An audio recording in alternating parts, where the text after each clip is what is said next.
Jackson Podcast. Welcome to Chapter 4. We're going over Chapter 4, getting your game plan. Man, this book has got me to the point where I'm getting passionate about the topics of discussion. But before we get into the conversation, how's your week been? How's your weekend been so far, Eric? And I appreciate your time, sir. My weekend has been great. I am excited about tonight's conversation. I just recently completed my next series in this topic of conversation called The Divorced Man at Work. Mm-hmm. So I'm in the process now of going through getting it published and making it available. And I will let everybody know that's interested when that time comes available. Working on it as we speak. That's what's up, man, because I can't wait to promote it and do what I can possibly do to help it evolve and get into the people's hands, because we want them to get this book also and listen to the perspectives and the ideologies that you and the statistics and everything. Like this book, we on chapter 4 now, but how to use the book. Welcome to reality, the emotional overload. Now we're getting into the game plan, your game plan. It's like when I look around at the content space and I don't see people talking about these topics as much as I would like to see it or see it more.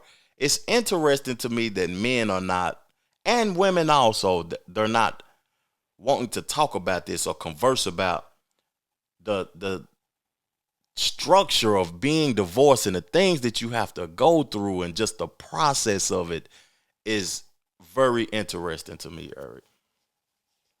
It is. It is. It's very interesting because, like, you know, before we got on the show and the microphone and everything, we was talking about the economic impact that a divorce have on a person.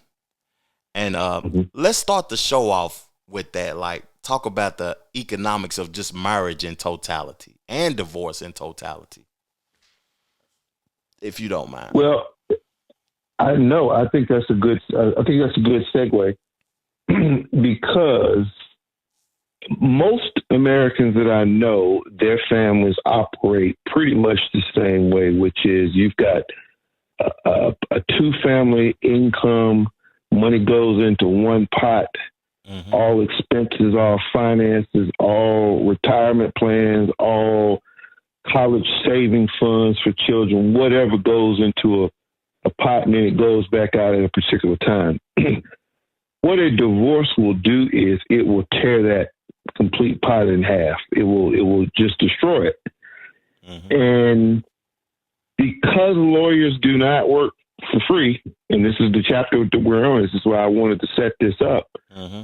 You're going to have to realign your finances because divorce is not a free process. It costs thousands and thousands and thousands of dollars to resolve your legal issues. And the more money that you have, the more property you own, the more cars you own, the more stock you own, the more of the buckets of funds that we all acquire through our hard work. At some point in time, someone is going to have to negotiate how this impacts. So this is one of the reasons why I said, and this is a good intro, by the way, your game plan has to be tight. It has to be, it has to cover so many different aspects of your life. Tonight, we're talking about getting that game plan together financially, and none of it can happen unless you identify that lawyer. Yeah. What you mean, identify that lawyer? I mean by identifying a lawyer, most people, and I'm talking specifically, and I'm talking specifically to a man right now who is listening to this show or who will listen to this show, who is now going through that tsunami. He's going through that tsunami of a storm. Yeah. And that tsunami of a storm looks like he has gotten the word from his wife that this marriage is over. Yeah. And he has gone through the emotional overload that we talked about last week. Mm-hmm. He's going through all types of things behind closed doors. He's noticing the lack of emotional entanglement, the lack of emotional connection with the woman. Now he must go find, number one, he has to go find a lawyer, but not all lawyers are the same. So he has a number one task is to find an attorney that will be a lawyer and an advocate for him. Yeah. You know, I'm glad you said about the emotional overload because, golly, I just got my emotions back right now. And I got to realize I got to find somewhere to stay. I got to separate the money. I don't have full access to the kids no more. Yep. It's so much. And I got to pay for a lawyer in the midst of this. So I might have to take, if I'm not really financially stable, or if I'm really financially stable, I might have to get another job just to go through this process. Mm-hmm. It's like when a person gets into a marriage and a union with the person, they never think about all of these things. And I'm just glad to be having this conversation with you because I'm aware. And I think that men that before they get in a divorce, that's why I talked at the beginning of the show about how I'm kind of confused why this isn't a bigger conversation. Because men that has went through it needs to hear this, and going through it needs to hear this, and a man need to hear this before, if he even have to go through it. Not saying I wish the divorce man on a person that's married. It's just that the knowledge from it, the preparation from it is very important to me. Yes, it is. Mm-hmm. Super important. So can we stay on the economics a little bit, because when you were saying like the family structure of multiple incomes, you're paying for college, the degree, you're getting prepared for a child to go to college, you can afford more and do more with more, and I think that is like a benefit of being married though, but yes, it is. However, okay, when it comes to divide those things up based on the states that you're in, based on where you're located, based on the laws of where you're located, every state is responsible for determining their legal process. My divorce occurred in the state of Maryland. Maryland requires you to be separated for a year and a day before they allow the divorce to go through. I'm sorry. Before the divorce can go through, if both parties don't agree. Wow. There's a way to supersede that. However, I chose not to do that, which is one of the hardest decisions of my life. But you must understand the divorce laws of where you live, and you also must understand how to go find a lawyer. Yeah. Talk to me about what are some things that you would suggest a person do when looking for a lawyer. And I assume to supersede that year, it's a fee attached to that. Yes. Oh, it's a fee attached to everything. Goodness. They did that specifically for the fee, probably. That's probably why they gave that time frame, just for the fee. Lawyers are paid by the hour. And what you need to realize is that they will get their money. Wow. It does not make a difference how they get their money, but they will get their money because they can't process your paperwork. They can't process things unless they are paid. And they make that perfectly clear up front. The second thing that makes it difficult to plan, to be able to manage a divorce, all of us have a budget that we operate off of. We have X amount of dollars for our utilities, X amount of dollars for our automobile insurance, X amount for food, entertainment, what have you. The problem with the divorce is, which I struggled with, how do you prepare for that number if you don't know what it is? Yeah. Because they're billable hours. So depending upon the workload, your bill may be $2,000. Your bill may be $15. Mm-hmm. Every time you send an email, every time you receive a phone call, anytime your lawyer processes anything, they have a billable hour rate. Yeah. Which means you don't know what that cost is going to be. Because you don't know how long that process took. No, sir, you do not. God, this is crazy. And I'm telling you from an actual perspective, it is impossible. It's counterintuitive for a budget. Mm-hmm. A budget is a known at 6. It's a known number. Mm-hmm. In this game that we're playing called divorce, those numbers are unknown. Yeah. So even if, okay, and we haven't even gotten to the book yet, and it's already good. We haven't even gotten to the chapter. And the conversation is good. I haven't even asked one question, but right.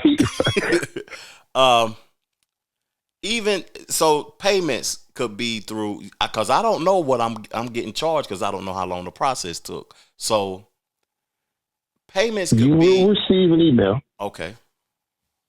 You will receive an email of everything, every document, everything that gets filed. You will receive that. You'll know exactly what you're getting charged from. Mm-hmm. And it will have to come out a checking account, a Visa card, American Express, whatever.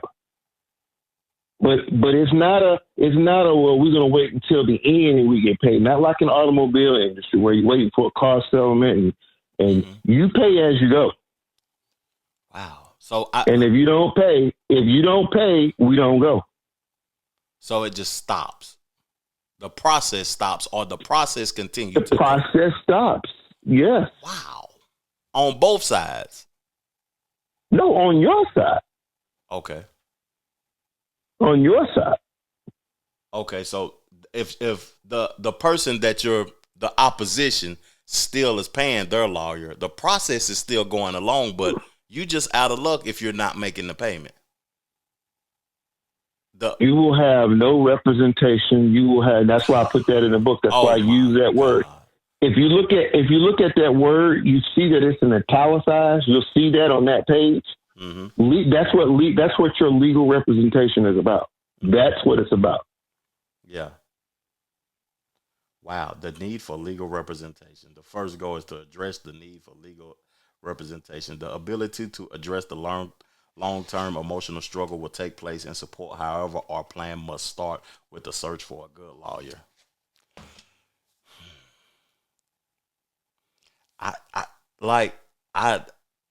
I'm a married man at the moment, and this is just it's powerful to me, because if the process stops, like if I'm making a payment on, you can't make payments, can you? Or you can't, like, what if you have to sell the home to make the payments, or the payments could? Well, that's a different conversation. That's a completely different conversation. Yeah. What I'm trying to express to your listening audience is, unlike other legal challenges where sometimes you get a car accident mm-hmm. and you are waiting for a sum of money to come your way. Yeah. What I want the listening audience to understand and appreciate, it's a pay as you go process. And number 2, you don't know what it's going to cost because your legal expenses are constantly changing based on where you are in the process. And for me, I don't think that my financial skills are any greater or better than anybody else's. They might be better. I struggled with how do you plan for unexpected costs? That's all I'm trying to clearly articulate. How do you do that? I can't imagine. I never experienced that. And I don't know any other experience that a person can go through that something like that will happen. Planning for an unexpected cost where you don't know how much it costs at the same time. You don't know what it will cost you. My legal expenses varied through my divorce. Sometimes it went up, sometimes it went down. Sometimes it went up, sometimes it went down. It just depends upon the legwork in which they do. And your audience, particularly the males, because this is the target of our show, yeah. They need to know that going into it. That's why the book is entitled "The Divorced Man: Healing by Empowerment." Yes, sir. Yes, sir. Because you as a man, when you get those words and when you get those papers delivered to you, you got to go to the game plan. Now we're gonna start the conversation about the chapter here in a second, but 75% of the time, the man don't even initiate that. We said that at the beginning of the book. Yes, sir, we did. The man don't have to initiate it, but the man still has to pay those unexpected fees. Woo! That's powerful, man. That is powerful. It is powerful. That's the nature of the legal industry. That's not exclusively just for the men. That is exclusively how you pay as you go. So the woman initiates this. I wonder if she knows this. We'll get into that one. You got a question that addresses that. You got a question that will address that. Okay. Well, let's get into the chapter 4. Get in your game plan. Sir. So the first question I wrote down that caught my attention in the chapter was, let's talk about the 3 themes of action. Now, the 3, am I right? Did I get the 3 themes right? Divorce from a male's perspective, changing your expectations, increasing knowledge of the family court system. Yes. The one that was, you can start wherever you want to, but the family court system, I really don't know. I don't know anything about the family court system, but how important is it to be knowledgeable when you're going through a divorce about the family court system? Well, your lawyer, number one, is primary responsibility is to explain to you about divorce, what it is, how it legally works in your state. Mm-hmm. Their job, or their paralegal, because you will be dealing with one, if not both. Their job is to explain to you how it functions. However, they oftentimes will not be very straightforward with you about how it works from the male perspective. If you notice in chapter 4 and in 5, and as I pick up, I talk about the burden of divorce. Did you see that? Most definitely. We got a question about that also, too. We can go ahead and get into it. That burden is what you're going to face in the court system right there. Mm-hmm. And that burden is the presumption, if I'm using that word correctly, it's the presumption that you are guilty of doing something. If not, you would not be here in our court. That is crazy, because that's like putting a man in a position that he's wrong. Yes. No matter what. Yes. I perceive that you're the cause of this. And you are the cause. Yeah, just because you're the man, and it's normalized. Well, not only because you're the man, but because you're here in this courtroom. Mm-hmm. So therefore, there's a burden that goes with that. Yeah. And you will see that burden play out in your lawyer. You'll see it with the judge. You'll see it with the filing. You'll see it a lot of different places. So that's what I meant by your awareness of the court. Mm-hmm. Your primary responsibility is for the lawyer or your law team to educate you on how it works.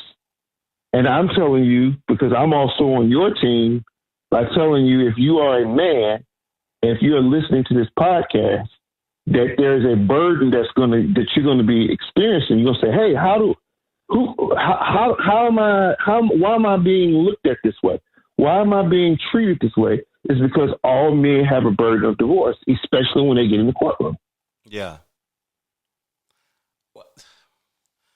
I'm trying to understand. It might not be for me to understand, but where did that start? Like, how did that become a thing that automatically the man is the burden? Like, the woman doesn't? Because we have had men in previous generations who have been adulterer, who had various different kinds of relationships.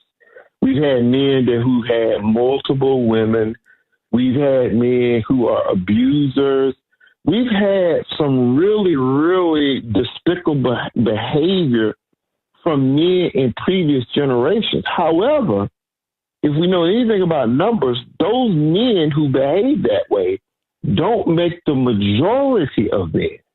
That's true. Not all men are abusers. Not all men are alcoholics. Not all men not all men do that. Some do. Yeah. But not all. Mm-hmm. So the court has had to compensate that by making the assumption over the years that the benefit of the doubt will be thrown out, and we're going to perceive something had to happen for this woman to file a divorce, because whoever files first has the technical advantage.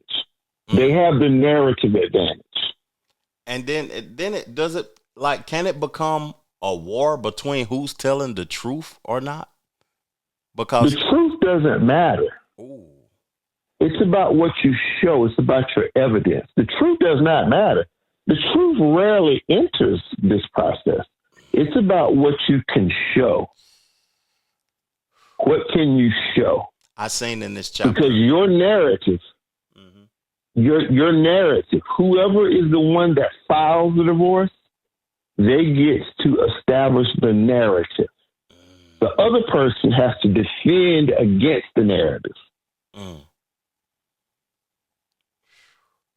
That's like, when you say that, that makes me think about, like, the book. It's wide open now. It's like I'm under investigation. Yes, you are. Once the process starts. Yes, you are. Yes, you are. Wow. Like, you've got two questions. You've got two questions that you've already asked that you didn't know that covers that. Continue, sir. Okay. So the three themes of action: divorce from a male's perspective, changing your expectations, and the family court system. So why do the expectations need to be changed? Because the expectations of what the relationship was, or my expectation of divorce, or I'm trying to learn. No. Okay. Your expectations on the judicial system, the courtroom. If you're expecting the court to look at this the way you and I would look at it is, who's responsible, what are the allegations being made, what can be proven, what can be shown, all of that has to change, because at this point, what you're really trying to do is to show evidence of certain behavior, and then you're trying to go from an evidence, there's a word for it, where you're trying to show evidence versus trying to simply resolve the conflict and move on with your life. And some people will get drawn into trying to prove they're innocent and worth. They forget that they have to live their life. And they start to identify with the situation that they're in at the moment. They lose sight of the fact that they have a limited amount of time on this planet, a limited amount of time to make money, and they get into battles with people to show people up. I've got one that you don't even know about. Man. My lawyer, my divorce lawyer, encouraged me to keep the case going because she wanted to prove that she was smarter than my ex-wife. Wow. She had to prove something to her at my expense. And I said, I'm not getting caught up in your contest. Yeah. That is wild. That's what happens. That is wild. At your expense, she wanted to show up your ex-wife. That is wild. To show that she's more intelligent or smarter or something. That is wild. To do a gotcha, to say, hey, you think you're this and you think you're that. Well, I'm gonna show you. I'm gonna get you. That's a mentality worthy of, if you could pay for that mentality. Yeah. The average person can't. But like So you have to be careful hmm about who your lawyer is. That's why I put that in the book. Know who to look for your lawyer. That's interesting because you got to move forward with your life, and the lawyer is telling you to hold on, let me show up and show out. But you got to keep Yes. moving forward with your life. That's You what have a life. You have a life that you're trying to live. Yes. that's what we talked about in previous chapters too.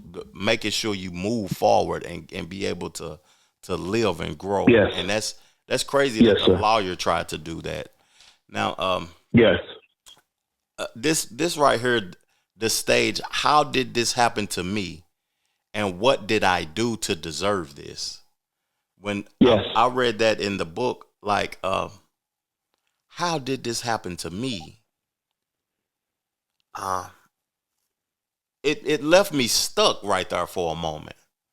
I was stuck on that page thinking about not how when a man get into that position, the expectation, like you don't expect nothing to come out the blue like that. How did this happen to me? I wonder, like, what is the feeling, the reaction of I don't that's kind of crazy because a man can lose himself in that state of mind. What did I do to deserve this? Yes. I didn't deserve this. Like a person Yes. can get stuck right there and just be stuck there for the rest of their life. That's what happens to a lot of guys. Yeah. That's why there's a mental health component and a spiritual component to this whole process. And that's why I put that in, because your game plan is how you're going to become unstuck. Mm-hmm. And again, there's a consistent theme here where I ask myself, how did I get to this place where I'm dealing with a financial crisis? I'm dealing with trying to figure out how to pay for a lawyer. I don't know what I'm supposed to pay because her work is varied. Mm-hmm. Every time I send an email, she charges. Every time I have a phone call, she charges. So how do I manage all of this while keeping my sanity, going to a job every day, pretending that everything is fine, and it's not? How did I get here? What's crazy about that, when I hear you say that, is it's like a man go from working, protecting, taking care of the home to fighting for his life all of a sudden. That's what it sounds like to me. Like a person go to fighting for their life and because remember the narrative. See, what you're fighting against that burden of divorce, and you're fighting against that narrative. Mm-hmm. So whoever's name is on top versus whoever's name on the bottom, the person that files, they get to establish the narrative. Yeah. Let's talk about, because I got a question about burden, and I heard you saying that stuck out to me also in the book. But the lack of support for men dealing with the divorce and the burden of divorce being a social contract. Yes. I found that out as a result of my research skills. So I needed help. I needed something. I needed a reset. I needed to do something to turn. You know how you do a reset when something is not working properly? You shut the power down and you turn it back on? Yeah.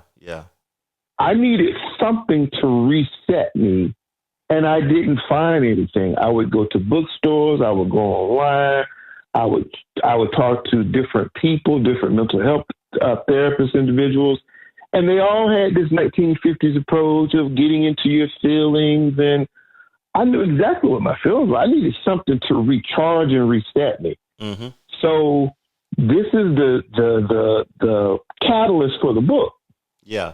Because there is a man right now who has either gotten those magical words or who has received papers, and he is struggling to figure out what to do. And anyone that he goes to is going to charge. The lawyer is going to charge. They have a mandatory consultation fee. First 15 minutes, first 30 minutes are free, but they don't usually talk about anything that you want in those 15 to 20 minutes. Yeah. So I wrote this book as a frame of reference to show that there's a burden that you're going to have to carry from here on out.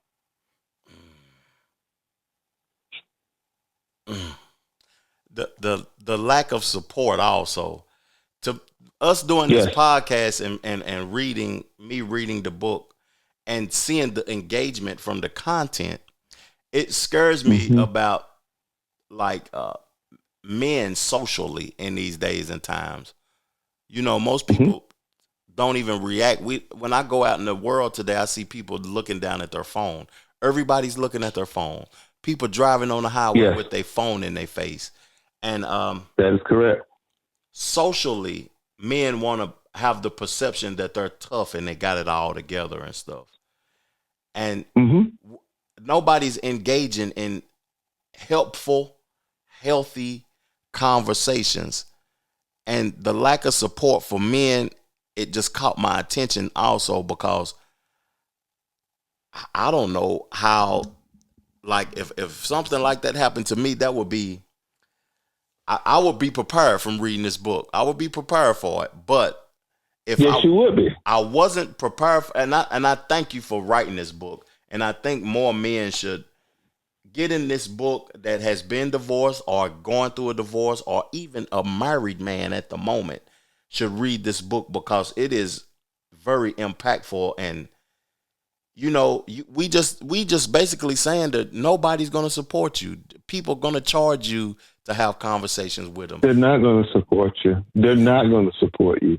You're going to struggle to try to find something to keep you afloat. You're going to struggle to find. Women do a fabulous job at this point. Women do a much better job of emotionally supporting each other, of giving each other strategy. They do a far superior job than what we do. Problem is that narrative has to change. Mm-hmm. Yeah, it does have to change immediately. And I hope that what we're doing can impact the change, can bring the change forth, can get people in the conversation with us in the comment section. I'll be in there responding to everybody. And it's just, it's a need for these type of conversations because there's not going to be nobody to talk to without a fee attached to it. If you go to a mental health place, or a lawyer, or anywhere, nowhere. And this is very important. This is very, very important. And most of the mental health professionals are females. So they don't have the ability to understand the life of what a man, and it goes back to what you and I have been jokingly talking about over the years, which is, if you've been married, please comment on this, right? You and your wife in the middle of the night, you hear a noise downstairs, you hear a thump downstairs. 9 times out of 10, who is going to get up and go downstairs to investigate that? Man, you all are not going to have a debate about it. You're not going to pull straws about it. More than likely, that man is going to get up. He's going to go down and investigate. He's going to put his life on the line in any aspect for the protection of that wife. Correct. Correct. And that's and changing that mindset is also a challenge. I can imagine just that mindset. Yes, it is. So we have to do a better support, and that's why I write. This is why I'm leading the voice to get us to reevaluate our behavior. That's what's up, man. I'm thankful for you, and I'm looking forward to the next book also. But let's move along in the conversation because we kind of touched on this though. But I want you to educate the listener and me even more about this. Life becoming an open book for the opposing legal team. Oh boy. What all goes, like, how deep do they go with knowing you and knowing your job and knowing your finances and knowing just in totality, how deep do they go? When you're going through the interrogatories are questions that the other side has the legal right to ask. The other opposing team has the right to ask you questions. Your lawyer has to say, yes, these are good questions, these are bad. Typically they are. But they can ask you any kind of question about, have you hired a private investigator during your marriage?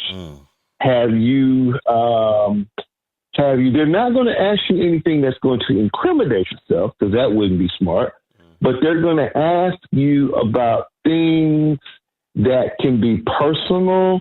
They can ask you about how do you spend your money. They have access to all of your financial transactions, your tax returns. They have the ability to ask you for job performance, like, what's the last 5 years of your job? Have you had any issues on your job?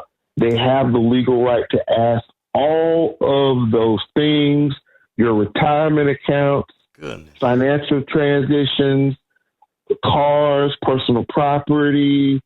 All of those things are fair game. So you are open. And the other thing that I have to stress, that becomes a tool. That becomes a tool when you can use the legal process. They call it lawfare. Lawfare is when you use the legal system to financially disrupt your opponent by not liking their answers, by demanding more documents. I took all of my financial transactions, every bit of my finance. I had to hand deliver them because there were so many. Man. And the most ironic part about it, they were not even used to determine any litigation at all. That's crazy. They were not used at all. What is the average time for this process to take place? The interrogatories are some of the most painful things I've had to go through. That could take anywhere between 2 to 3 months of going back and forth, getting emails, responding, did you get this paperwork? I didn't get this retirement account. I didn't get this. I didn't get that. It can go back and forth. And the other thing that I need to be able to make sure that you hear is that if your case goes to court, make sure I said that carefully. If your case goes to a court where a judge and a jury will have to decide, if the two parties can't decide, they have the right to ask for the names of individuals who will be used to testify on your behalf. Wow.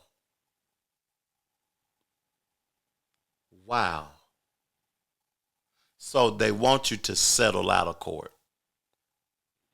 They are highly encouraging you to settle out of court, because if it goes to court, it goes to the next level.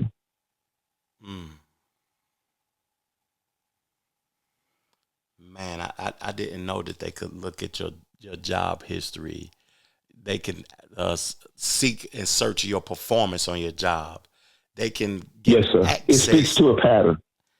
Access to your financial transactions is crazy, and even touch and be aware of your retirement funds and all of that, your 401k, your pension, or whatever you get. And this is disrespectful. Actually, I don't think it's used as a weapon, though. It's lawfare. Lawfare didn't start with the Trump administration, guys. Lawfare has been used for a long time.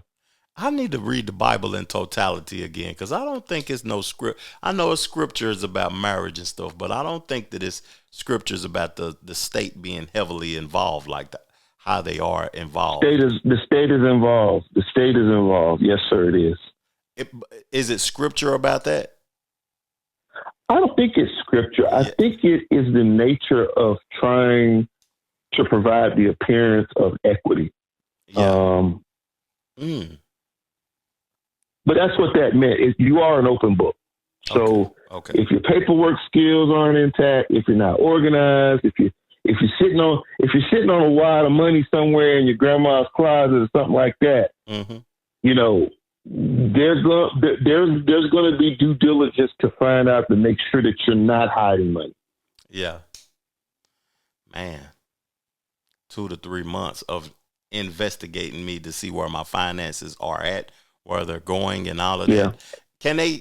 And it goes both ways. It goes both ways.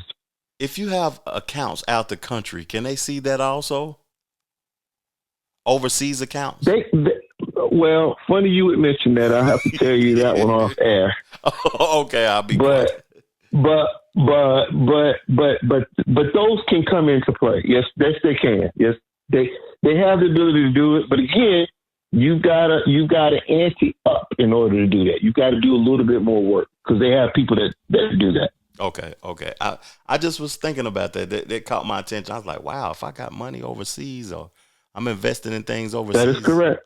Because that is correct. Yeah, but they will have to do more work to do that, probably. Yeah. Or I assume. Yeah. You know, something called like step up and be a real man. You know, manhood. It was used in this chapter a lot, like talking about manhood and protecting the idea of being a man. Also the use of female saying step up and be a real man. When you gonna grow up and be a man? Like, man. Those terms and that is part of that's part of manipulation, right? I learned something about manhood as a result of going through this process. And that concept for me stood out because I could have very well folded. I could have folded so many times where I was allowed to be dictated to because of the position that I got put in. Yeah. And what I learned by fighting, by becoming educated, by not giving in to difficult times, by taking my lumps. You know how you have to take your lumps, right? Yes, sir. By taking my lumps, it turned me into a more, it gave me an exposure to what real manhood is about. And for a lot of men who are listening to this, you're going to come across a time, you're going to have that Waterloo moment. You're going to have that moment where you're going to either sink or you're going to swim. And I'm talking about getting yourself prepared to be able to swim. Yeah. Where you get up off the mat, you dust yourself off, you put on your best clothes, you get yourself and you get back up in that arena and you proceed like a man. Yeah. Yeah. I can imagine. And I learned that. I learned what that means. Yeah. Manhood. Yes. But I crack up when women say, just be a man. You know, I'm sure you've heard that your entire life. Man. And I crack up when I hear it because I say, and I asked, one of them asked me that. I said, tell me, how long have you ever lived the life of a man? Just tell me that, please. And it shuts them down. Yeah. That is interesting that women will put themselves in a position to speak to a man like that. But if we speak of just be a woman or whatever, or tell her be quiet and be a woman, it is. When have you ever heard that? When have you ever heard that? I never heard that. I never have an opinion on reproductive rights right now and see what happens. Just have an opinion. Have an opinion on the Supreme Court case that addressed reproductive rights. Just have an opinion on that case, not on abortion itself, and see what happens to you as a man. See what happens to you. You don't have an opinion on divorce, on abortion, because you can't have a child. But they have the ability to tell you how to be a man during one of the most traumatic experiences you'll go through. You know, I don't want to, you know, I agree with everything you said, but what I was about to say would probably seem like it was bashing women. I think, but I don't, Mhm. you know, what I mean, don't want to be too harsh, but like, No. I feel as if like verbal abuse from females is like not mentioned to the height that it should be, because that's a power that they use, and they might Yes. not even use it in malicious intent, but it sticks with the person. Like, to be a man, do this. You're not man enough. I You're prefer not this. man enough. Yeah, it's so many verbal things that could be said and be done that could empower them and decrease a man's energy. Like, it's just his energy in totality. I simply respond when I have heard that is simply by asking the question, please give me your life experiences of being a man. Mm-hmm. That's all I say.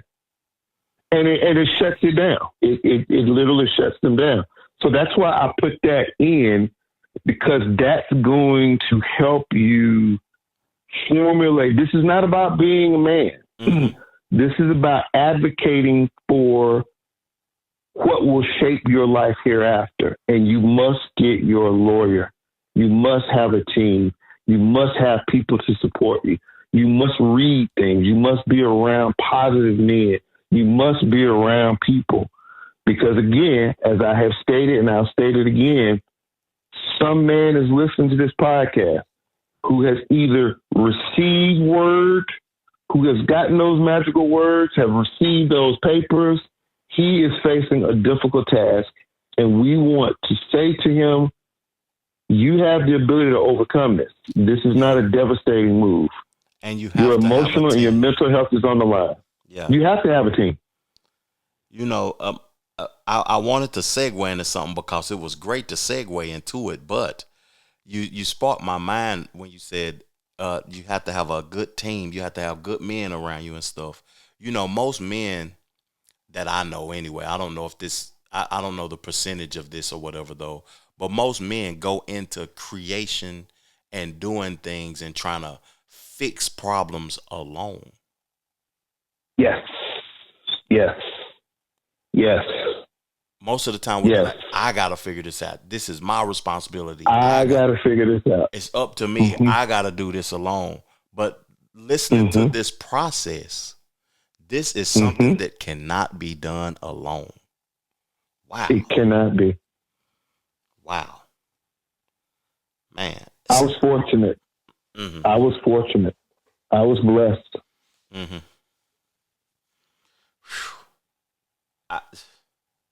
Do you think about, like, I'm glad you said you was fortunate and you was blessed, but do you think about, like, from time to time, people that may have had it in a worse situation, or what if I wouldn't have had, or what if I wasn't aware, or what if my mind wasn't able to stretch it this way and that way, and this could have happened to me? You think about that from time to time? I consider myself one of the fortunate ones to have survived, Mm-hmm. because I walked away probably better than probably 98, 97% of men who get a divorce. Mm-hmm. I do consider myself in the fortunate, and that's probably what gives me a voice, because I came in, I knew things, but I'm a quick learner. Mm-hmm. I'm like one of those guys that can read the room. Yeah. And I'm not going to give away my intelligence by letting someone know by running my mouth. I'm going to keep what I know to myself, and I'm going to evaluate it. But I do consider there's a lot of men who are paying child support. They're paying child support for children that's not their biological child. There's a lot of men out there had their garnishes waged. They got some stories. Man, I've heard a story, man. I'm going to share it about a co-worker of mine paying car notes and still paying the mortgage, and he's homeless. Yes, sir. And he's homeless. Yes. He works Yes. multiple jobs. He drives Uber Yes. and everything, and he lives out of his vehicle. Mm-hmm. And he's paying Yes. all of her bills for 5 years, Yes. 5 more years. I said, good God Almighty. Mm-hmm. I didn't know that was even possible. It is very possible. Man. let's segue into something to I don't know if this is lightening it up though, because this is interesting to me because I'm aware of this though. But and what's crazy in the book, it says American men checking out. Boy, you dating. are a great reader. Yeah, American. you are a great writer. You're great. Yeah, I try to be aware though, but the American that's man happening. checking out That's from happening. dating, relationships, and marriage, and I've Yes. been to a bar. I'm gonna give you an example, and I'm not trying to throw people off though from the conversation about the book and everything, but I've been to I remember guys used to buy girls drinks, get up out the chair so they could sit down and eat. If you go to a bar now, Applebee's or Fridays on a Friday night, Yep. and everybody's having Yep. their shots and drinks and stuff, the men are not even getting up for the women. They not buying shots no Nope. more. They just sitting there watching the Nope. game and they not even moving. They ain't even paying them no attention no more. Why is American men checking out from even acknowledging the female now? Because American men are starting, and I'm so happy that you asked that question, and I'm even happy that you framed it that way. Okay, American men have gotten to a point where their eyes, something happened. I don't know if it was the pandemic.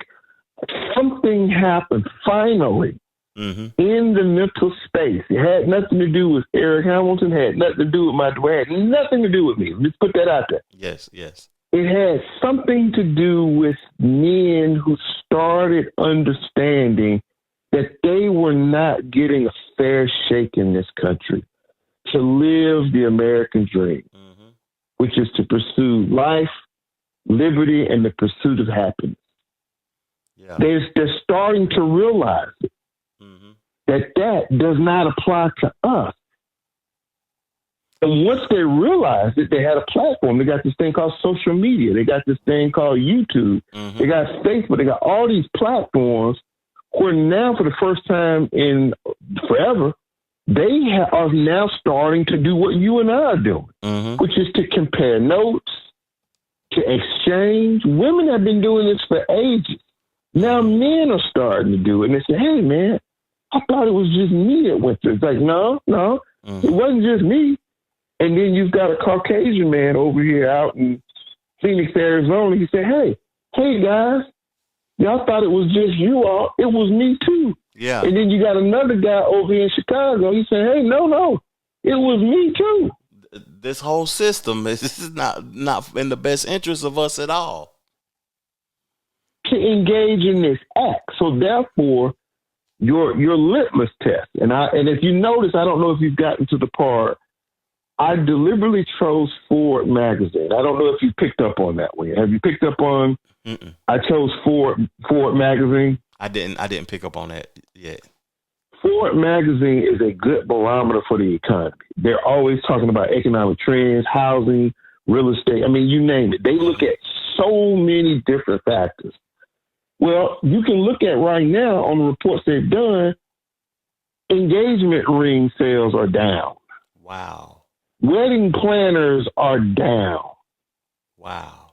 They're down. That's a barometer. They've got a whole economic equation. I forgot what it is, but those are part of it. It's like milk and diapers and real estate. Like they all talk about what we're talking about. All of those barometers are down now because men are saying, you know what? I don't want to lose half of my income. I don't want to be put out. Yeah. I don't want to go through that. I don't want to have to heal when I'm not hurting right now. I don't Correct. have to go I through would this rather- process. I'd rather play video games and work in a place and try to live that particular lifestyle. Now social media are criticizing those guys for not wanting to engage. And it's not the women per se. It is not the women. It's the culture that we're living in. Yeah. It's not just the women. The women are partaking of a culture. Yeah. It's the culture of America. So I'm glad that you picked up on those because it is the American man that's doing that. Mm-hmm. That was the key word, American man, that's doing Yes, that. sir. I make that a lot of references. That caught my attention, and it's real. It's noticeable, and I wonder what a woman. I would love to get a woman's perspective on that, because I'm gonna say something off the record to you about not male on female relationships, but female on female relationships. I'm doing a podcast that I don't want to include this ideology on this show, but about the female relationship, and the female that has the perception that she's the provider, and the masculine energy female is aware of what men had to deal with all of these years. And she's disgruntled about it, saying, I got to do this and that and this and this. And I see what men been going through. I don't want a girl no more. I want to get back into my feminine energy. It's just a show. And may I give you a nugget on that one? Look at their divorce rate as well. You'll be shocked. Wow. I'm going to. I got to do that before I do this show, because I got a clip that I want to present for that show. But let's keep going along in the conversation. Yes, sir. Man bashing, pushing men into rebuilding their lives in shame after a divorce. In shame.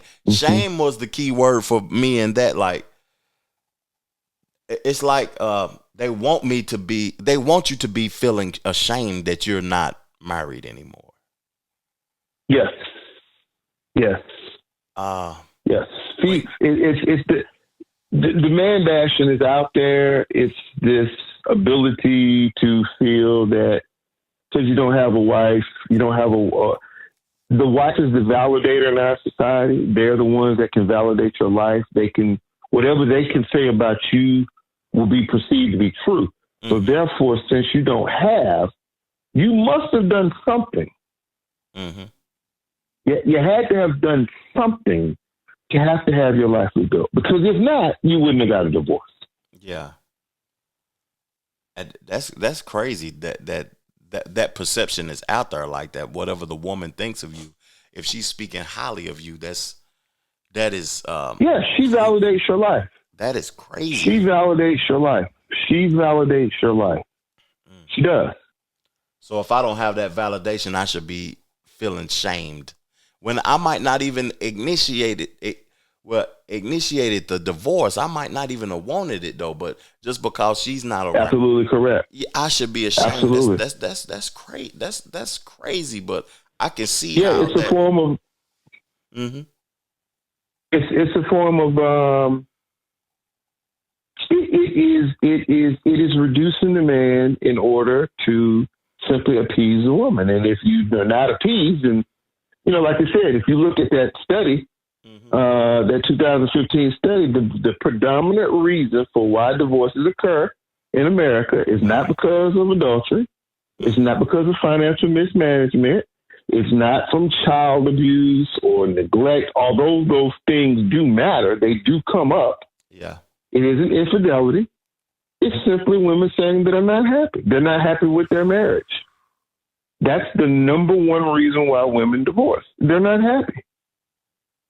And we talked about this on a previous episode. That's not our responsibility. I really believe that is not a man's responsibility to make somebody happy. I really feel like happiness is a choice. I might not be right, but I really feel like that's something that the person should choose. Tell that to the people who live in the Philippines, husband and wife, live in a home that you and I would not consider living in a home, where periodically typhoons come and wipe people out. Tell that to people who live in countries where the annual income is about $1,200 to $1,300 a month, who they don't have enough money to survive. Talk to me about happiness there. That's true. That is true. It's all relative. And if you see though, in those countries though, sometimes I'll be looking at videos and stuff of different countries, and those people seem to be happier than Americans that might be millionaires. Sometimes Because it's relative. It's relative. that's true. That's true. It's relative. So man bashing is a phenomenon that we have, which is why I put that in the book. And you need to be able to, you've got to be prepared to deal with blame, which is a really hard thing to embrace as a divorced man. Mm-hmm. It's hard to take the blame. It is so difficult. Mm. But you must learn how to adapt with being blamed. Yeah. Man. Adapt to being blamed. And I'm being blamed for things that I might not have necessarily caused. Or am I not taking accountability? Am I saying something that I'm not being accountable for? Or I just feel like I may not have caused what I'm taking blame for. But you have the burden of it, though. Goodness gracious. You've got the burden of it. Yeah. Yeah. Man, I like this episode. I don't want to take too much more of your time, but I got two more questions. And I'm ready for them, sir. The other question is kind of coexisting with the previous one, but the media assassinating the American male. And another word is American man. But what part does the media play in assassinating the perception of the American male to the masses? The American media has done a phenomenal job of taking the American man that has built so many iconic features in the United States, has responsible for transportation, responsible for all kinds of different things, as well as immigrants too, I might add, right? The American media has turned the American man into the Homer Simpson of the world. Wow. Oh my goodness. Where he is a buffoon, he's uneducated, he loves donut and beer, he's out of shape. He gets into arguments with his neighbor, sitting on the couch, it's entertainment. He's a buffoon. Wow. That promotion is powerful. And, of course. Whereas the American man in the 50s and the 60s, although some might look at it in terms of the cultural landscape around politics, but men, like I said, men were allowed to be men, not abusive, not disrespectful, but they had a certain level of ruggedness that they could take on and deal with the tough challenges in the world. Now we're not portrayed in a very positive light. So I put that in the book to say part of that burden that you're feeling comes from the American media because we're not portrayed in a positive light. Black, white, brown, yellow, does not matter on skin color. Yeah. The American male is not portrayed in a positive light. And that's by design. It has to be by design. You got me thinking about the military when you say that. For some reason, just the military and the decrease of people wanting to get into the military, the promotion of they promoting men more. They ain't promoting the masculine side of the man. The masculine side of the man is gone to the wayside now. Like it's like a crime to be masculine. And now the military, you can't be masculine. A man dressing up they want everybody to wear jogging pants now. Wearing work and business attire with your tie, coming in professional, well read and spoken read, clean cut. That's old. Yes. They don't even want that no more. No, they do not. They do not. No, they do not. Mm-mm. I agree with you wholeheartedly. People working from home, the people that used to go to the office and read and be knowledgeable and educated. I like that aspect of the book to the assassination of the American man. That is yes, sir. That is powerful because it's noticeable when you look around in the world now. And it's just noticeable. Think about the millions of people who don't notice it.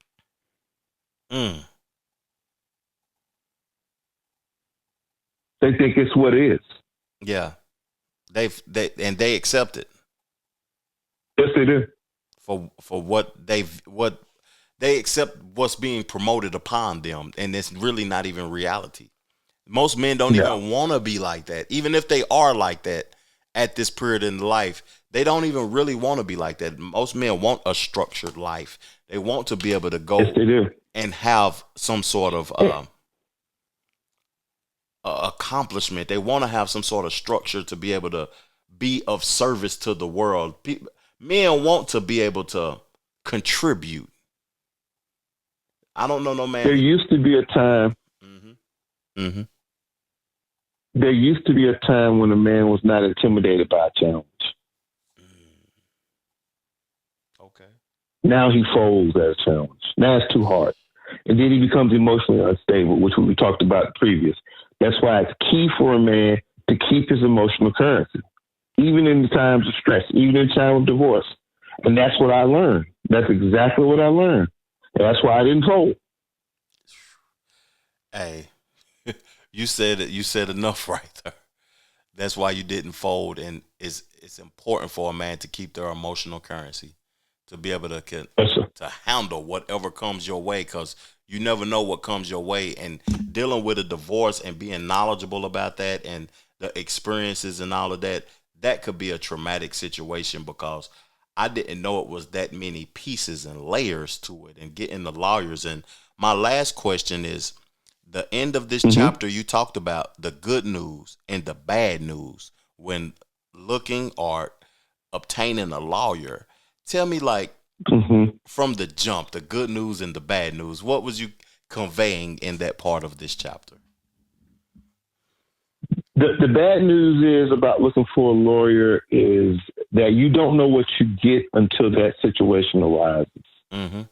You don't know your lawyer until your lawyer has been put in a position where you will see what you have paid for. Mm-hmm. The good news is all lawyers know about the law. They're knowledgeable. They're going to guide you through a process. They're going to educate you. They have a ethical and a legal, well, not ethical, but they have a legal responsibility to make sure that your court case is handled, because appeals are real. People get disbarred. The bad news is you don't know the lawyer you have until the situation arises. I wish that I could tell you otherwise, but I would not be telling you the truth. Mm-hmm. You don't know the lawyer you got until that situation arises. And when you find out, you will find out. That was a beautiful way to end this chapter, because majority of the chapter was talking about getting your game plan together. And when you said that at the end, you don't know what to expect or until the situation arises from the lawyer. Yes, sir. That was powerful right there, because you don't know who you going into battle with until the battle starts. Goodness gracious. And I found out on my battle. Early or later? When that moment happened. Later on, when it was too late. Goodness gracious. Because I didn't get a bulldog. Mm-hmm. You need a bulldog. You need a bulldog. Yeah. Man. That's And the book talks about what a bulldog is, by the way. Not an ugly bulldog, but you need a bulldog. What chapter is that? That's in chapter 4. I talk about like what that means. Okay. Like okay. the paraphrasing that term, a bulldog, is now, the kind of person you need to interview. Well, what about this question? What about this question? Yeah. How do you handle this? You want a bulldog in certain situations. You don't want a rabbit. You don't want a rabbit. I wish I could have. Chapter 5. I'm gonna read it multiple times. I got to make sure that I get that chapter mastered in the questioning process. That's my favorite chapter. Mm-hmm. That chapter is the nexus for the book. So I'm asking the listening audience that if you take away nothing, guys, if you take away zero from these podcasts, and I hope that you're listening and doing something, chapter 5 is the one you want to pay attention, because everything I talked about That's been my experiences. It's been the experiences of other men, but nothing compares to chapter 5. Nothing. Okay. Nothing at all. Okay. I'm looking forward to doing that with you next weekend. I appreciate your time. Yes, sir. Again, Eric. Thank you so much, man. You have a great week. Let's do it. Yes, sir.